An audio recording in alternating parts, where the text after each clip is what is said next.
接把下来看眼人嘅专题报道，下个天时嘅信息，最近事务所按不要8点为来播出的，我用新嘅角度来看死亡一件事情。眼人也特别作为内地报道，我对乡推民众理想发展、理念式嘅培养，好高地步嘅生死学，韩国天时天样也的角度来讨论乡推人对身后态势嘅观点。民国92年，民众管理条例公布实施过后，公部门如过处境二来改善。替民众实施，韩国同相关嘅理念、要则人民管理也到，而家乡推人生活形态无共样嘅，韩国有各种嘅科技产品好运用哦，各种人嘅上妆仪式。因为很简单咧，各种商品化嘅理念服务也停论出现，如有人提出传统嘅礼俗伦理会受到冲击，甚至会严重流失。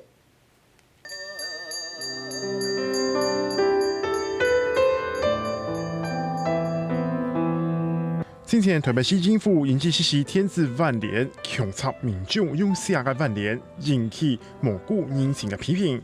但是其实万联天字法就是在几年来政府部门送万联的原则。这一些东西都是告别式结束之后就整个火化掉了。那这一些造成的一个污染或什么，其实量也是蛮大的。这是一个逐步去推动的，也就是说不是说我们推动电子晚年这个传统的这一种是晚的，通通要禁掉。等等环保意识的发展，民众理想面对复杂变简单，等等转型界含有民众业者。过去传统的殡葬几乎都是从业者的角度出发，我们现在所谓的现代化殡葬，完完全全都是以客户的需求出发。对生前契约家属嘅礼仪服务，到个性嘅人嘅种理，各种客制化嘅礼仪商品，乜嘅都有。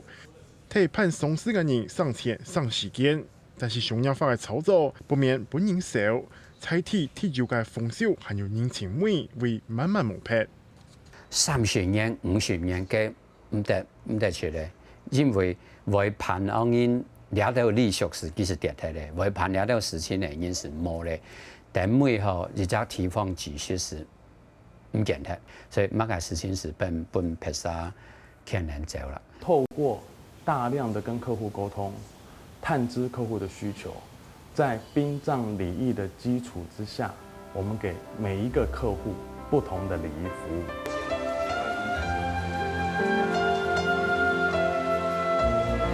除了软体服务的转变，同硬体方面，未系特的时态跟调整。殡葬设施的改进同管理系公部门推动殡葬现代化进重要嘅一部分。强调大力嘅系私人经济嘅目前，其系公营化管理环境系真舒适。不可比并头时期系个民主无卡嘅ful权，除了下法规嘅限制，也是来挑战大家对殡葬嘅传统观念。离越远越好啦，大家毕竟对这种那个殡葬设施的话，如果在接触住家附近的话，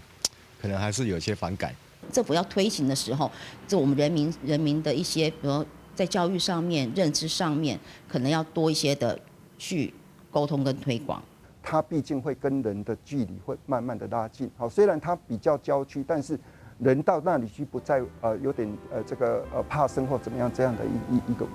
一个就是一个努力的一个方向了。殡葬现代化的过程，无论是硬体也是软体，难免会同传统发生冲突。政府的政策、市场风向还有民情风俗，要选做下古道，也是讲产生条件改变，都是为人们达到学习的课程。各家新闻林金就使用资料提升，综合报道。